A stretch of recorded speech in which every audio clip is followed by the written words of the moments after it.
Welcome class to your English lesson. I'm Mr. Jakester, and throughout these videos we are going to be going through some poems. Now, throughout these videos, pay attention because everything I say is incredibly vital to learn things about the different poems. So, without no more further ado, let's get started.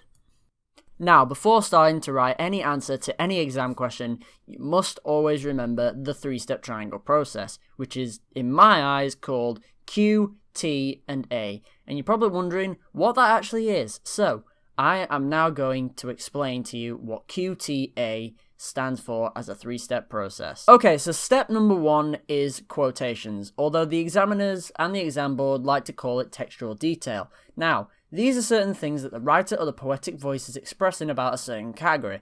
For example, love, war, and death can relate to a quote that you have actually chosen from a poem. Okay, so step number two is terminology. Now, what is terminology, may I ask? Basically, it's just a fancier word that is set via the exam board of saying things like adjectives, verbs, pronouns, nouns, things that actually describe your quote and gives it more further effect and detail to it. Now, step number three is analysis. Now, this means that when you are analysing, you are picking more than one key idea out of your chosen quote. For example, if your quote was to do with war, it could show war in a positive way, or it could show it war as in a negative way. But for example, if you were talking about love, then it could show love as being very fornicacious, basically meaning like a sexual relationship, or it could actually show love as being very dangerous in a certain way. So the first poem that we are going to be studying today is called The Manhunt by Armitage. But before we read this poem, let me give you some more interesting detail about this text before we read it.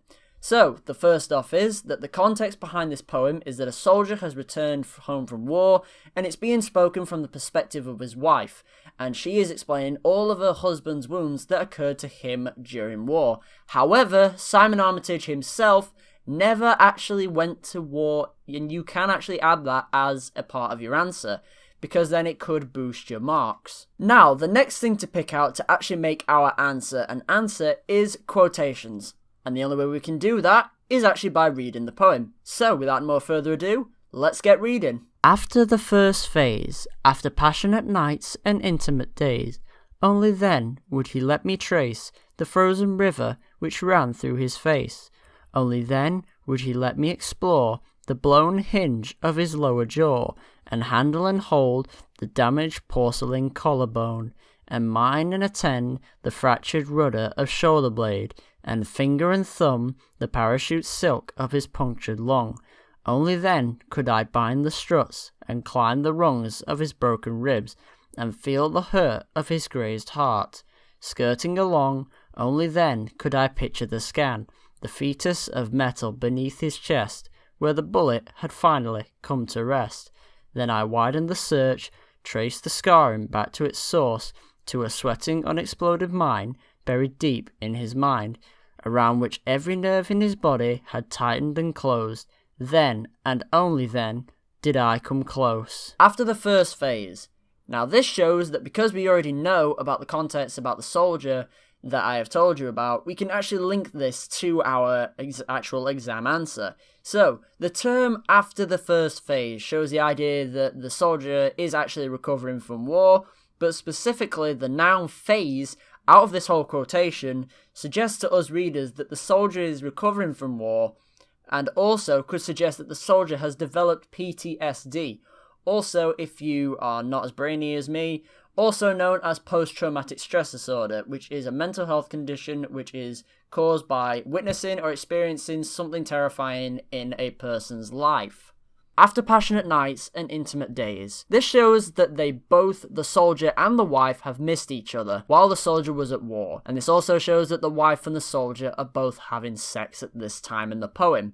Now, the writer uses the adjectives passionate and intimate to show a contrast and to also show the difference that they are both together night and day. Only then would he let me trace the frozen river which ran through his face. Now, this shows that the emotions that are being expressed via the reader in this quote are sad and upsetting, but specifically the word frozen, also known as the adjective, suggests that the wife is trying to describe the frozen river as a scar on her husband or soldier's face. Only then would he let me explore the blown hinge of his lower jaw. Now, the writer actually uses imagery melody and rhythm here, on a side note, of trusting someone else. Now, the writer's use of the adjective blown here suggests and shows that the soldier can actually trust his wife, but this also shows that the wife is not afraid or scared to observe her husband's wounds that he has got while being at war.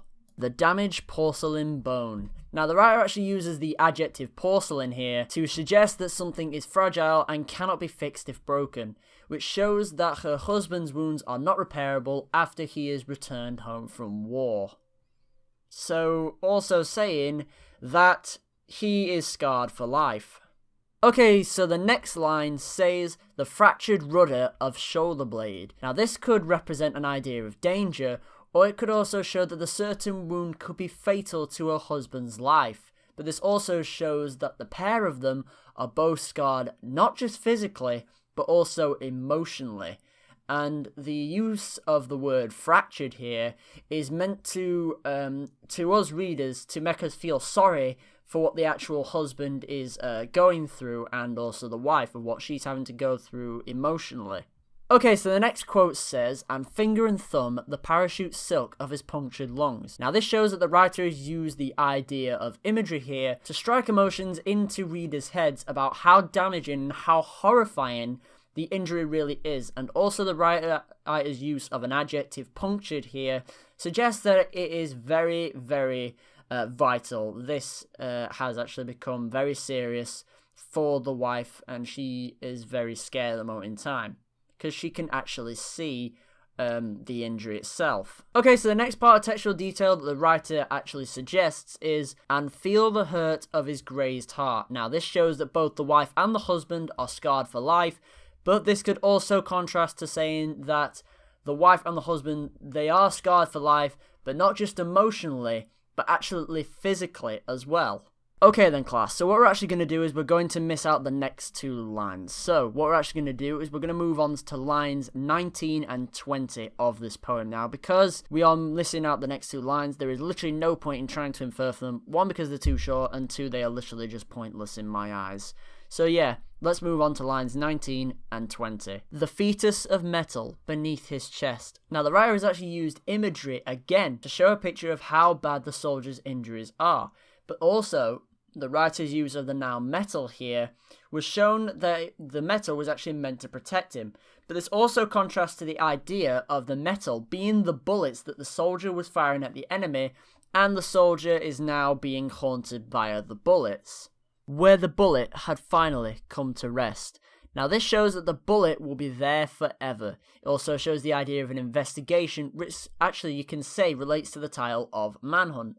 The writer also uses the noun bullet here to convey that this will be something that her husband and her will have to live with forever. This also shows that this will be something that haunts the wife after the husband has actually died. Okay, so we are also going to miss out lines 21 and 22 because there's absolutely nothing to really say about them, and we're going to move on to lines 23 and 24. So yeah, let's move on to lines 23 and 24. "To a sweating and unexploded mind." The idea of an unexploded mind suggests that the memories will explode, like the feelings of war, and the idea and also the thought of the soldier having PTSD.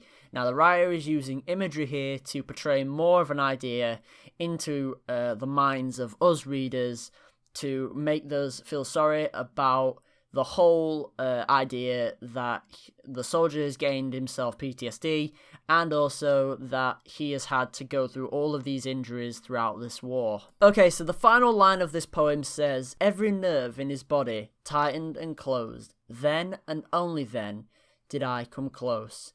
Now, I particularly like the idea of this part of the poem where the writer says, "Then and only then did I come close," because the idea of coming close is signifying the husband has actually died due to war.